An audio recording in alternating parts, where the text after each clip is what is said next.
kasih-Mu Tuhan yang begitu besar. Katakan, kasih yang begitu besar, lebih kuat dari dosa. Kasih yang menemukanku, selamatkan dan pulihkanku. Ku naikkan syukurku, ku tak akan berhenti memuji, meninggikan nama-Mu selalu, menari, memuliakan-Mu. Dibebaskan, dibangkitkan, hidup yang Kau miliki hanya untuk-Mu. oh haleluya, haleluya. Kami memuji Kau Tuhan. Terima kasih Tuhan.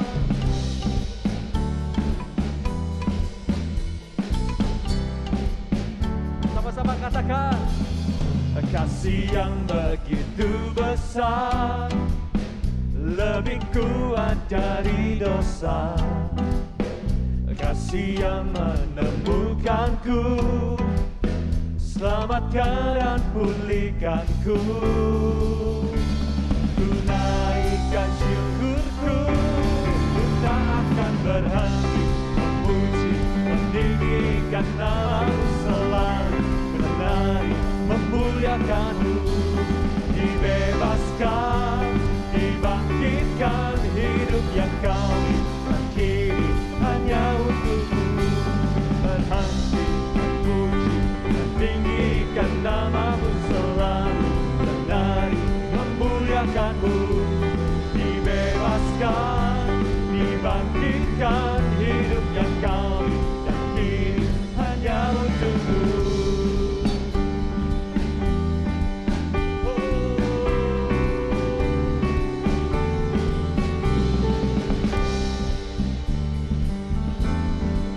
sama-sama kita terus bertepuk tangan buat Allah kita.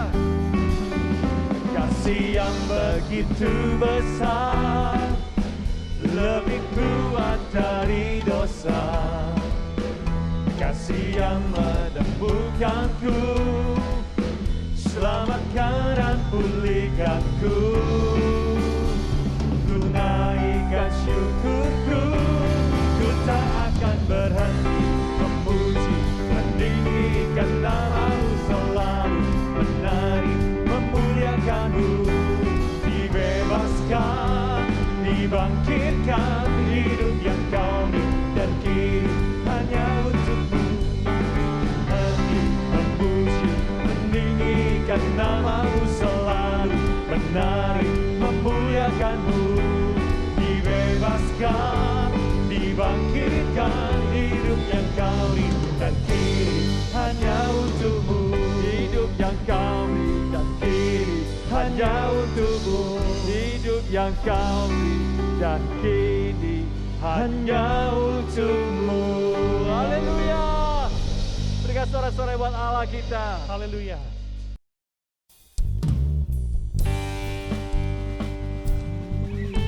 Engkau Bapa kami Tuhan yang sangat mengenal akan setiap pribadi kami Yesus. Kami bersyukur memiliki Allah yang sangat seperti Engkau Yesus.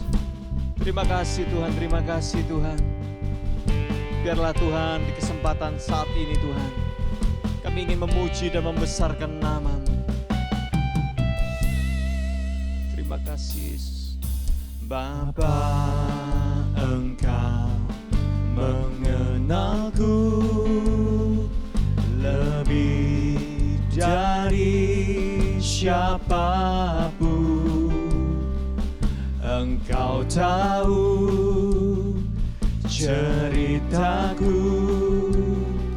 dan isi hatiku. Tak peduli masa lalu, Engkau tetap memilihku. Ubahkanku, sempurnakan, cari karya yang indah. Kini aku percaya percaya, tiada yang mustahil bagiku. Kuasa-Mu kuatkanku, dasarku berharap. Kini aku berserah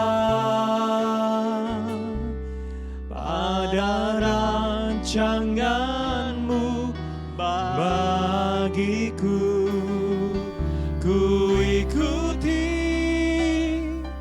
panggilan-Mu, ku kan setia sampai akhir hidupku. Ini janji kami Tuhan, kami mau setia mengiringi Engkau. Bapa, Engkau mengenalku lebih dari siapapun. Engkau tahu ceritaku dan isi hatiku. Tak peduli masa lalu, Engkau tetap memilihku. Buatkanku, sempurnakan jari karya yang indah. Sambil angkat tanganmu katakan sama-sama. Kini aku percaya, tiada yang mustahil bagimu. Kuasa-Mu kuatkanku, Dasar kami berharap, dasarku berharap. Kini aku berserah pada rancangan-Mu bagiku. Ku ikuti panggilan-Mu, ku kan setia sampai akhir hidupku. ini aku Tuhan. Haleluya, haleluya. Terima kasih Yesus. Kini aku percaya, tiada yang mustahil bagimu. Kuasa-Mu kuatkanku, dasarku berharap. Kini aku berserah pada rancangan-Mu bagiku. Ku ikuti panggilan-Mu, ku kan setia sampai akhir hidup. Ku ikuti panggilan-Mu, ku kan setia sampai akhir hidup. Ku ikuti panggilan-Mu, ku kan setia sampai akhir hidupku.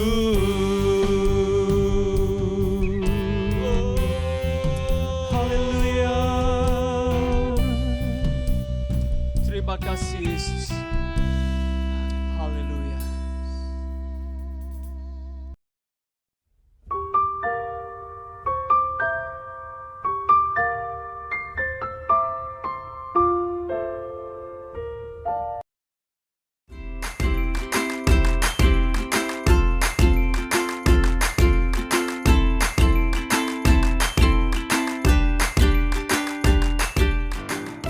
Shalom adik-adik, hari ini kita belajar lagi sedikit firman Tuhan, yaitu tentang Jesus is alive. Nah, beberapa waktu yang lalu kita sudah merayakan Paskah, yaitu kebangkitan Kristus dari antara orang mati. Nah, kita akan belajar tentang Jesus is alive, tetapi sebelumnya yuk kita sama-sama berdoa dahulu. Bapa dalam sorga, kembali kami mengucap syukur oleh karena sebab satu hari lagi oleh anugerah-Mu Bapa, kami dapat belajar kembali firman Tuhan. Biarlah firman-Mu ini Tuhan menjadi pedoman pelita buat kami, dan firman-Mu menjadi kekuatan dan menjadi benih iman yang bertumbuh dan berbuah di dalam kehidupan kami. Kau mengurapi hamba-Mu yang akan menyampaikan firman Tuhan dan semua orang yang mendengarkan. Terima kasih Bapa dalam sorga, di dalam nama Tuhan Yesus kami berdoa dan mengucap syukur. Amin. Nah, berapa banyak kita seringkali adik-adik, kita belajar tentang Paskah, selalu kita lewatkan Paskah tahun demi tahun. Tapi biarlah setiap momen Paskah yang kita rayakan itu bukan cuma sekedar seremonial belaka, tetapi menjadi suatu pelajaran buat kita yang akan menjadi bekal hidup kita untuk kepada kekekalan. Nah, kita kan belajar sedikit firman Tuhan yaitu tentang Jesus is alive. Kita baca dalam Kisah Para Rasul atau Acts pasal yang pertama ayat yang ketiga. Kisah Rasul pasal yang pertama ayat yang ketiga. Demikian firman Tuhan. Kepada mereka ia menunjukkan dirinya setelah penderitaannya selesai, dan dengan banyak tanda ia membuktikan bahwa ia hidup. Sebab selama 40 hari ia berulang-ulang menampakkan diri dan berbicara kepada mereka tentang kerajaan Allah. Kenapa Tuhan Putra manusia Yesus setelah bangkit tidak langsung naik ke sorga, tetapi 40 hari masih harus beredar-edar di bumi untuk mengajar pada murid-muridnya. Sebab kenapa adik-adik? Karena murid-muridnya pada waktu Tuhan Yesus atau Putra manusia Yesus selama masih hidup, pada waktu diberitakan tentang kematiannya di kayu salib dan kebangkitannya, mereka tidak percaya. Karena itu setelah kebangkitan Tuhan ingin membuktikan bahwa ia benar-benar hidup. Beberapa murid seperti Kleopas yang pada waktu menuju perjalanan ke Emmaus sampai ditegur oleh Tuhan karena ketidakpercayaan mereka. Juga untuk Thomas yang tidak percaya, sampai Tuhan ngomong apa? Coba Thomas, cucukkan tanganmu ke dalam tanganku ini, jarimu ke dalam tanganku, supaya kamu jangan tidak percaya lagi. Juga kepada Petrus, Tuhan ingin memulihkan kehidupannya karena Petrus setelah menyangkal Tuhan, dia merasa menyesal dan Tuhan pulihkan kehidupan Petrus. Jadi selama 40 hari dia berusaha untuk mengajar murid-muridnya untuk bisa percaya bahwa ia mati dan bangkit untuk kita semua. Nah, setelah itu kita akan belajar mengapa Tuhan itu bangkit. Mengapa Putra manusia Yesus itu bangkit? Nah, kita akan lihat yang pertama yaitu supaya membuktikan bahwa firman Tuhan itu ya dan amin. Dan supaya iman kita percaya kepada Kristus itu tidak sia-sia, tetapi nyata bahwa iman kita itu adalah iman yang sungguh-sungguh membawa kepada kehidupan. Kita baca di dalam 1 Korintus. Kita baca di dalam 1 Korintus pasal yang ke-15 ayat yang ke-14 sampai 17. 1 Korintus pasal yang ke-15 ayat 14 sampai 17. Demikian firman Tuhan. Tetapi andai kata Kristus tidak dibangkitkan, maka sia-sialah pemberitaan kami dan sia-sialah juga kepercayaan kamu. Lebih daripada itu kami ternyata berdusta terhadap Allah, karena tentang Dia kami katakan bahwa Ia telah membangkitkan Kristus, padahal Ia tidak membangkitkannya. Kalau andai kata benar bahwa orang mati tidak dibangkitkan. Sebab jika benar orang mati tidak dibangkitkan, maka Kristus juga tidak dibangkitkan. Dan jika Kristus tidak dibangkitkan apa? Maka sia-sialah kepercayaan kamu, dan kamu masih hidup di dalam dosamu. Jadi Putra manusia Yesus, dia dibangkitkan, dia mati untuk menebus dosa kita. Tetapi bukan cuma mati, tetapi dia dibangkitkan untuk hidup yang kekal dengan memakai tubuh kemuliaan. Hal ini adik-adik tidak ada di dalam kepercayaan manapun. Kalau orang mati di dalam kepercayaan apapun, yang mungkin masuk yang ke sorga atau apa, itu adalah rohnya. Tapi tubuhnya sudah hancur. Tapi beda dengan di dalam Kristus, bahwa kita satu saat juga akan memakai tubuh yang sekarang ini, tetapi diubahkan menjadi tubuh kemuliaan. Karena itu Kristus, putra manusia Yesus, itu membuktikan bahwa firman Tuhan itu ya dan amin. Karena itu dia bangkit dari antara orang mati. Dan yang kedua, yaitu sebagai contoh dan sebagai yang sulung yang dibangkitkan dari antara orang mati. Kalau dulu pernah ada yang dibangkitkan, yaitu yang pertama siapa? Pemuda Nain. Tapi kemudian dia mati lagi karena maut berkuasa atas si pemuda ini. Juga siapa? Lazarus. Pada waktu dia dibangkitkan, kemudian dia akan mati lagi karena dia sebagai manusia. Dia harus mengalami maut. Tapi beda dengan putra manusia Yesus. Dia memberi contoh kepada kita bahwa satu saat memang manusia akan mati, tetapi satu saat kita akan dibangkitkan dengan memakai tubuh kemuliaan ini, adik-adik. Karena itu jangan main-main, jangan berbuat dosa, jangan seenaknya dengan tubuh ini, adik-adik. Tetapi kita harus mengerti bahwa tubuh ini benar-benar akan dibangkitkan. Karena itu terutama yang sudah mulai remaja, jangan berbuat dosa, terutama dengan dosa-dosa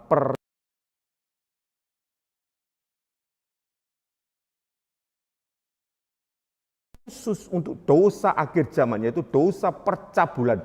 Ini berdosa terhadap tubuh, karena itu jangan main-main. Kristus dibangkitkan ini sebagai contoh, sebagai yang sulung, bahwa semua orang yang percaya kepada Kristus satu saat akan dibangkitkan dengan memakai tubuh yang luar biasa. Kita baca di dalam 1 Korintus pasal yang ke-15 ayat yang ke-19 sampai 21. Jikalau kita hanya dalam hidup ini saja menaruh pengharapan pada Kristus, maka kita adalah orang-orang yang paling malang dari segala manusia. Jadi adik-adik, kalau kita percaya kepada Tuhan, tapi hanya untuk hal-hal jasmani, mungkin kita percaya kepada Kristus, beriman kepada Kristus supaya disembuhkan, supaya diberkati, supaya dilindungi. Apa itu salah? Tidak salah. Tetapi kalau hanya hal-hal itu saja kita menaruh kepercayaan kepada Kristus, tadi firman Tuhan katakan apa? Kita adalah orang yang paling malang. Karena ada sesuatu yang lebih daripada itu. Memang semuanya itu ada, itu Tuhan sediakan untuk kita. Baik kesembuhan, baik berkat, baik kebutuhan kita, Tuhan pasti sediakan. Tetapi lebih daripada itu, ada suatu pengharapan, yaitu kebangkitan dari antara orang mati. Kemudian kita lanjutkan. Ayat yang ke-20, tetapi yang benar ialah bahwa Kristus telah dibangkitkan dari antara orang mati sebagai yang sulung dari orang-orang yang telah meninggal. Sebab sama seperti maut datang karena satu orang manusia, demikian juga kebangkitan orang mati datang karena satu orang manusia. Jadi Kristus itu dibangkitkan, putra manusia Yesus dibangkitkan, itu sebagai contoh bahwa nyata, kebangkitan itu benar-benar nyata, adik-adik. Pada waktu Om ngomong-ngomong dengan orang kepercayaan yang lain, yaitu saudara kita dari kepercayaan yang lain, Om cuma berkata, kenapa? Kok yang melawan antikris, kalau mereka berkata Dajjal, itu kok harus Nabi Isa? Dia berkata, itu untuk membuktikan bahwa dia itu tidak mati. Mereka tidak percaya bahwa yang disalibkan itu putra manusia Yesus. Tapi satu hal yang Om tangkap, mereka pun meyakini bahwa putra manusia Yesus yang mereka sebut sebagai Nabi Isa itu tidak mati, tetapi dia hidup. Dan itu membuktikan bahwa Alkitab kita sungguh-sungguh ya dan amin. Dan putra manusia Yesus itu benar-benar walaupun mati karena dosa kita, tetapi dia dibangkitkan oleh Allah. Roh kebangkitan, itu kuasa kebangkitan itu bekerja pada putra manusia Yesus. Dan dia menjadi contoh buat kita, bahwa kita pun satu saat akan dibangkitkan bersama-sama dengan Kristus. Dan kita lihat di dalam Kolose pasal yang pertama,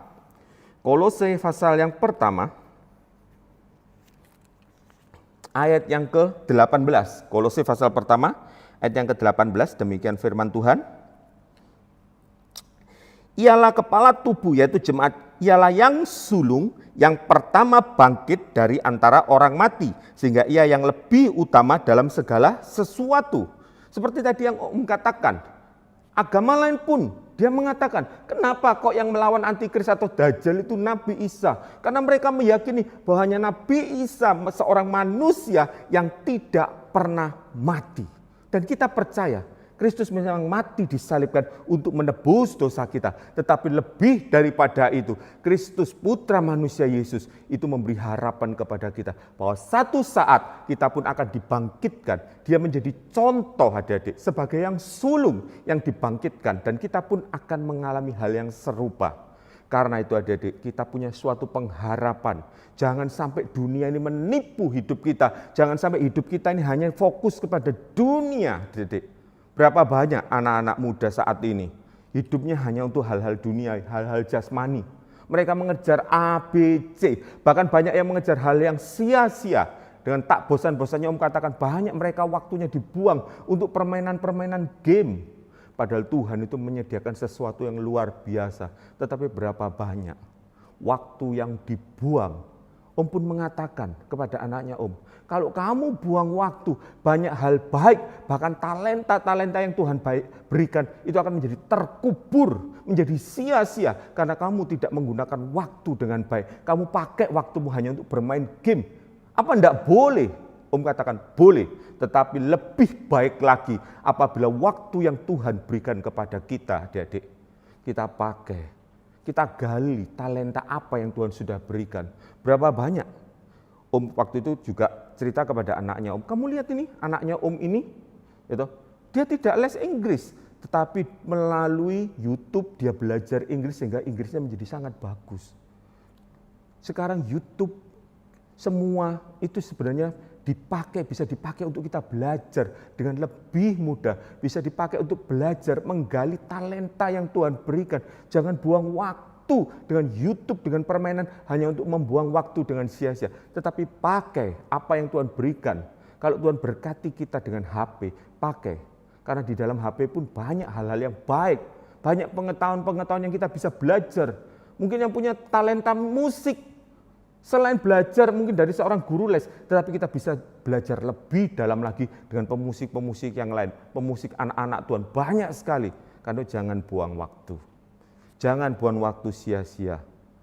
Apalagi ada suatu pengharapan. Satu saat kita akan dibangkitkan. Jadi kalau iblis sudah mulai menekan hidup kita, kamu itu percuma. Banyak anak-anak muda, Om kenal satu orang perempuan adik-adik, yaitu dia hidupnya dulu rusak. Akibatnya pada waktu ketemu, dia takut. Om, aku takut untuk menikah, Om. Kenapa? Karena hidupku sudah rusak. Jangan takut. Kalau kita sungguh-sungguh bertobat, kalau kita sungguh-sungguh mau minta ampun kepada Tuhan, Tuhan sanggup memulihkan hidup kita. Bahkan Tuhan sanggup apa yang rusak, Tuhan pulihkan. Tapi perhatikan adik-adik, jangan berbuat dosa dengan sengaja. Oh, tidak apa-apa, nanti Tuhan pulihkan, nanti Tuhan ampuni. Akhirnya berbuat dosa dengan sengaja. Kalau berbuat dengan sengaja, hukumannya lebih berat. Bisa tidak dapat kesempatan. Karena itu adik-adik, pada hari ini kita belajar tentang Jesus is alive. Mengapa putra manusia Yesus dibangkitkan, yaitu untuk menjadi contoh buat kita, menjadi yang sulung di dalam kehidupan kita. Bahwa satu saat ada kebangkitan dari antara orang mati. Dan yang ketiga, mengapa putra manusia Yesus harus dibangkitkan? Yaitu untuk membuka jalan, membuat jalan. Kita baca di dalam Ibrani pasal yang ke-10. Ibrani pasal yang ke-10 ayat yang ke-20. Ibrani pasal yang ke-10 ayat yang ke-20. Demikian firman Tuhan. Karena ia telah membuka jalan yang baru dan yang hidup bagi kita melalui tabir, yaitu dirinya sendiri. Banyak orang mencari jalan, bahkan di dalam agama-agama kepercayaan yang lain adik-adik. Kalau orang itu meninggal, banyak hal-hal yang dilakukan karena mereka tahu. Setelah meninggal mereka menuju suatu tempat yang gelap pekat, menuju kepada maut. Ada yang matanya dikasih mutiara supaya jalannya terang. Ada yang mungkin di mulutnya dikasih mungkin berlian atau mutiara supaya jalannya bisa terang. Ada yang harus dinaikkan doa-doa supaya jalannya tidak kesasar katanya.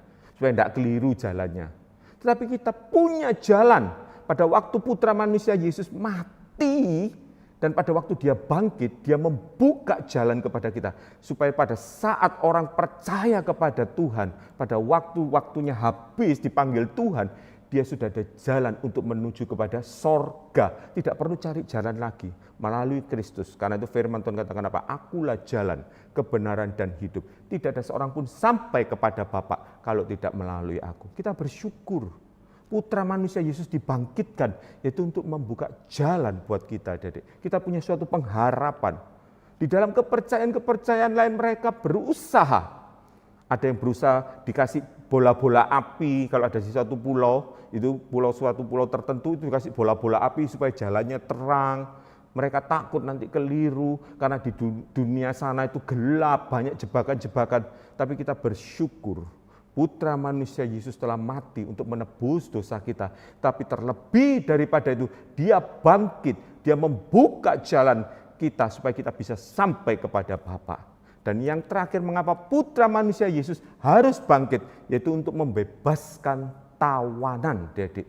Orang perjanjian lama, pada waktu mereka berdosa, mereka ditebus dengan darah binatang. Itu hanya untuk ibaratnya uang muka.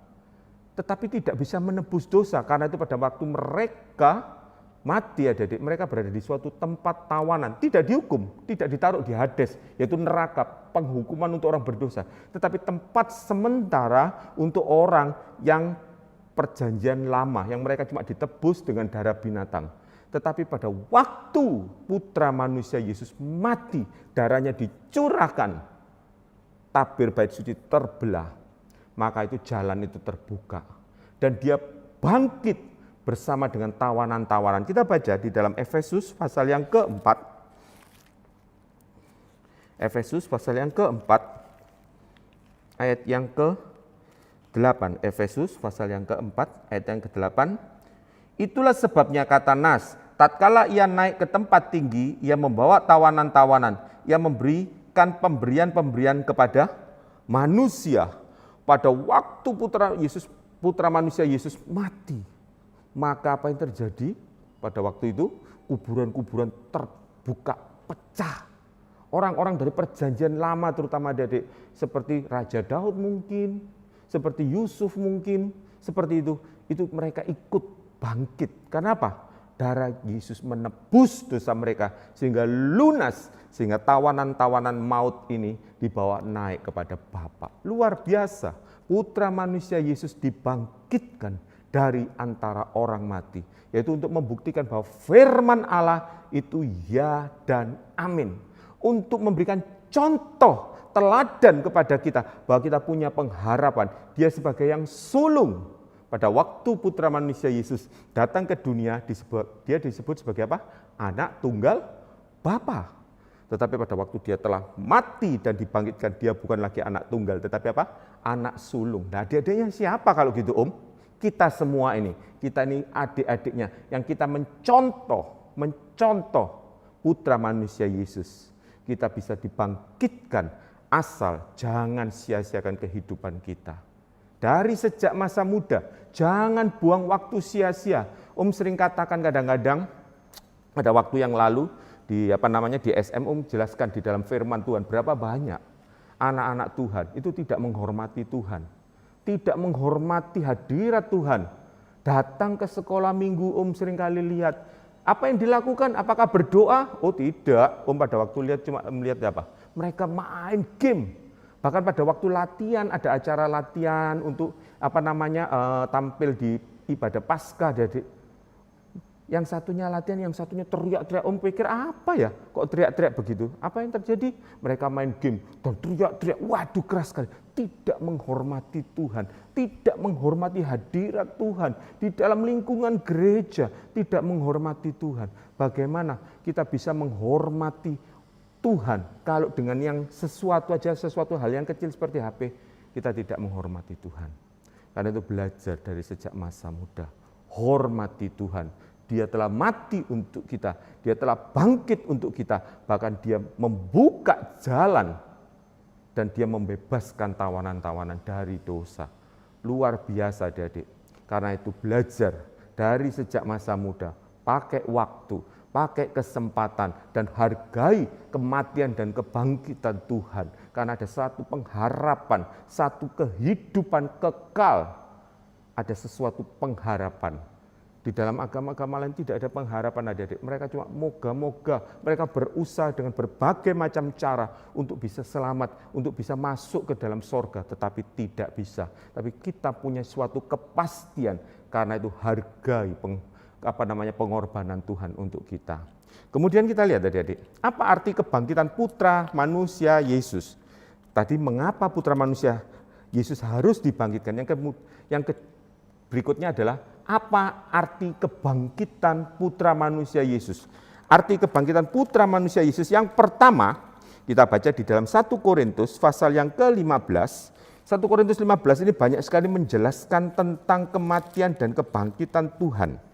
1 Korintus pasal yang ke-15, ayat 53 sampai yang ke-58. Demikian firman Tuhan.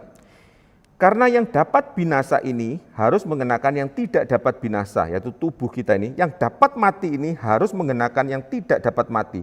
Dan sesudah yang dapat binasa ini mengenakan yang tidak dapat binasa, dan yang dapat mati ini mengenakan yang tidak dapat mati, maka akan genaplah firman Tuhan yang tertulis. Maut telah ditelan dalam kemenangan. Hai maut, di manakah kemenanganmu? Hai maut, di manakah sengatmu? Sengat maut ialah dosa, dan kuasa dosa ialah hukum Taurat. Tetapi syukur kepada Allah yang telah memberikan kepada kita kemenangan oleh apa? Oleh Yesus Kristus Tuhan kita. Karena itu saudara-saudaraku yang kekasih, berdirilah teguh, jangan goyah, dan giatlah selalu dalam pekerjaan Tuhan. Sebab kamu tahu bahwa dalam persekutuan dengan Tuhan, jerih payahmu tidak sia-sia. Arti kebangkitan putra manusia Yesus, Yesus hidup, maut telah dikalahkan. Firman Tuhan mengatakan apa? Semua manusia sudah berdosa dan kehilangan kemuliaan Allah. Upah dosa ialah apa? Maut, harus mengalami kematian, bahkan mengalami penghukuman kekal. Tetapi dengan kebangkitan putra manusia Yesus dan kehidupan dari putra manusia Yesus, maut telah dikalahkan. Sehingga apa yang kita lakukan adik-adik tidak berhenti sampai kepada kematian. Karena itu kalau kita melayani Tuhan, layani dengan sungguh-sungguh. Mungkin Om sebagai guru, kalau mempersiapkan untuk acara Bible Study Kit ini, harus dipersiapkan dengan sungguh-sungguh. Karena apa yang kita lakukan untuk Tuhan dengan hati yang tulus, firman Tuhan katakan apa? Tidak sia-sia, tidak berhenti sampai kepada maut. Karena maut telah dikalahkan oleh Tuhan, tetapi itu sampai kepada hidup yang kekal. Karena itu adik-adik, kalau ada kesempatan untuk melayani, layani Tuhan dengan sungguh-sungguh. Jangan menggerutu, jangan bersungut-sungut, atau jangan seenaknya. Kalau ada latihan atau apapun, latihan dengan sungguh-sungguh. Pakai waktu dengan sungguh-sungguh. Jangan buang waktu dengan sia-sia. Maut telah dikalahkan, apa yang kita kerjakan itu akan dibawa sampai kepada kekekalan. Yang kedua, yaitu untuk membebaskan kita kepada ketakutan kepada maut. Jadi Tuhan itu sudah bangkit. Dia memberikan kebebasan kepada kita supaya kita tidak takut lagi kepada maut. Karena maut telah dikalahkan. Banyak orang, anak-anak Tuhan kadang-kadang takut kalau sudah sakit. Terutama beberapa kalau sudah sakit yang keras. Om pernah lihat itu ada orang sakit keras mau meninggal. Waduh, sebelum meninggal teriak-teriak ketakutan. Dan ini betul adik-adik. Om lihat. Takut, kenapa? Matanya kayak gimana melihat sesuatu yang mengerikan. Tetapi beda, adik-adik. Tapi beda dengan anak-anak Tuhan. Anak-anak Tuhan yang percaya kepada Tuhan, dia tidak takut. Karena kematian itu adalah keuntungan. Ada seseorang ya toh, pada waktu itu dia kalau nggak salah itu sakit adik-adik. Gitu. Dia sakit, ya tuh. Ada satu pendeta, Om nggak usah jelaskan siapa. Ada satu pendeta, yaitu dia setia melayani Tuhan. Terakhir sebelum meninggal, pada waktu itu dia makan, malah sehat. Pak sehat, setelah makan, kemudian ada kayak banyak riak di dalam tenggorokannya, akhirnya dikeluarkan. Kemudian setelah itu dia tidur, dan pada waktu tidur, dia meninggal adik-adik. Dengan senyum, dikatakan oleh keluarganya senyum, senang, bahagia. Bahkan dia berkata, bahkan keluarganya berkata, nanti kalau aku meninggal, aku mau di tempat tidur ini. Dan aku mau senyum seperti senyum ini. Pada waktu itu sebelumnya cucunya melihat, ditanyai omanya, "Oma, kok senyum-senyum sendiri, kenapa Oma?" Seperti itu dikatakan. "Iya, Oma nanti mau pada waktu ketemu Tuhan, Oma ini tersenyum seperti ini, seperti itu." Jadi tidak takut. Tidak seperti orang yang tadi tidak percaya, teriak-teriak ketakutan. Tetapi anak Tuhan yang sungguh-sungguh dia percaya bahwa yang sulung, yaitu putra manusia Yesus telah bangkit, bahkan naik ke sorga menyediakan tempat buat kita. Dan kita pun akan dibangkitkan. Jadi pada waktu itu hamba Tuhan ini pada waktu dia mati, dia pun tersenyum. Bahagia, karena apa? Ketemu dengan Tuhan, tidak takut. Karena itu putra manusia Yesus itu bangkit untuk membebaskan kita kepada ketakutan, daripada ketakutan terhadap maut. Kemudian memberikan pengharapan akan hari esok, yaitu lively hope, seperti tema Paskah yang waktu lalu adik-adik. Di dalam 1 Petrus pasal yang pertama, kita baca 1 Petrus pasal yang pertama ayat yang ketiga, dikatakan, "Terpujilah Allah dan Bapa Tuhan kita Yesus Kristus, yang karena rahmat-Nya yang besar telah melahirkan kita kembali oleh" apa? Kebangkitan Yesus Kristus dari antara orang mati. Yesus Kristus, putra manusia Yesus, bangkit dari antara orang mati, hidup. Dia memberikan apa? Kelahiran baru. Kalau yang dulu hidupnya rusak, hidupnya diubahkan jadi baru dengan kebangkitan Kristus. Kita percaya, kita menerima hidup yang baru. Karena itu kalau ada adik ngomong, "Om, aku ini jatuh bangun dalam dosa, tidak bisa ngelawan dosa ini." Itu kita dibohongi, ditipu oleh iblis, atau kita tidak mau menyangkal diri ini. Lebih suka menurut kepada keinginan daging. Kalau orang itu jatuh bangun dalam dosa sebelum percaya Tuhan, memang kita dikuasai oleh hukum dosa. Kalau tidak berdosa tidak bisa. Tetapi setelah kita percaya kepada Kristus dan Kristus telah bangkit daripada maut, maka kita pun punya kemenangan. Jadi kalau kita tetap jatuh bangun dalam dosa, bisa dipastikan bahwa kita tidak mau. Karena kuasa kebangkitan itu sudah Tuhan berikan di dalam hidup kita.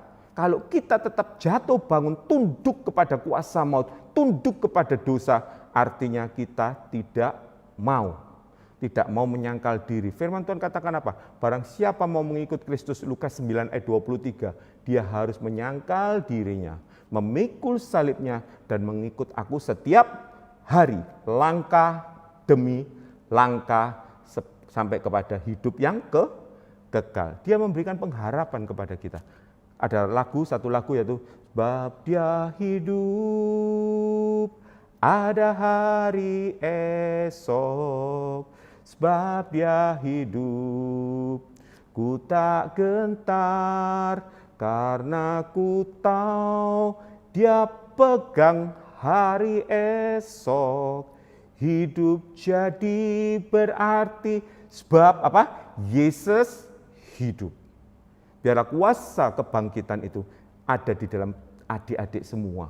Jadi dimanapun berada, kita tidak terus-menerus jatuh bangun dalam dosa, tidak terus-menerus diikat oleh hal-hal dunia, tapi kita bisa berjalan dalam kemenangan.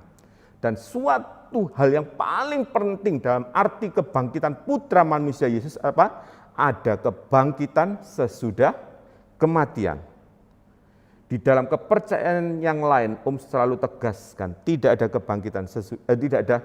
kebangkitan setelah kematian. Tetapi hanya di dalam Kristus ada kebangkitan sesudah kematian. Kalau di dalam kepercayaan lain, kalau sudah mati ya sudah, rohnya pindah, seperti itu. Tidak ada kebangkitan, tetapi hanya di dalam Kristus. Pada waktu mati, rohnya langsung ke sorga. Tapi pada waktu kedatangan Tuhan, tubuh kita diubahkan. Karena itu selalu tegaskan sekali lagi, jangan main-main dalam dosa, terutama yang sudah mulai remaja, jangan main-main kepada dosa percabulan. Itu dosa terhadap tubuh, merusakkan tubuh kita nanti, merusakkan tubuh kebangkitan. Karena itu perhatikan, arti kebangkitan putra manusia Yesus apa? ada kebangkitan sesudah kematian. Kita baca di dalam Yohanes 11 tadi seperti Om katakan, Yohanes pasal 11 ayat yang ke-25 dikatakan apa? Jawab Yesus, akulah kebangkitan dan hidup. Barang siapa percaya kepadaku, ia akan hidup walaupun apa? Ia sudah mati. Marta tidak percaya. Dia ngomong pada waktu ngomong sama Tuhan Yesus dibantah, iya Tuhan, nanti pada akhir zaman saudaraku dibangkitkan. Tuhan tidak seperti itu. Kalau kita percaya kepada Tuhan, orang yang sudah mati pun bisa bangkit. Kalau orang percaya kepada Tuhan, ada kebangkitan sesudah kematian, walaupun itu pada masa akhir. Kita baca di dalam Wahyu pasal yang ke-20,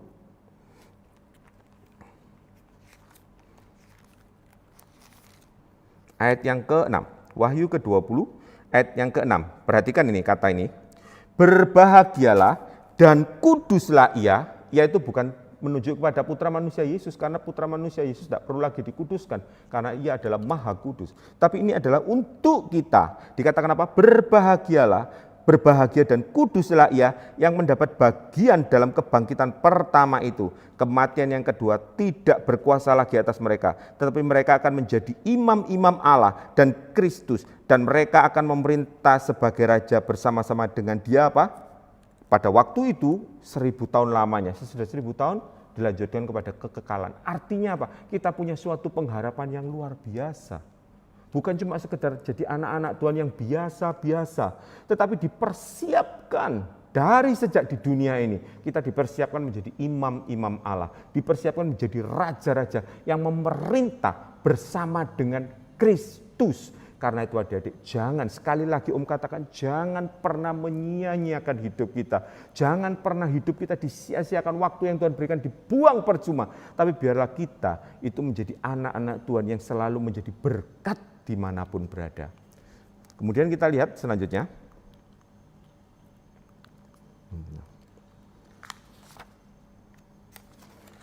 Apa yang harus kita lakukan? Bentar, Dedek. Apa yang harus kita lakukan setelah kita tahu bahwa Kristus telah dibangkitkan? Yang pertama yaitu jangan berbuat dosa lagi. Jangan berbuat dosa lagi. Baca di dalam Yohanes pasal 5 ayat yang ke-14. Yohanes pasal 5 ayat yang ke-14.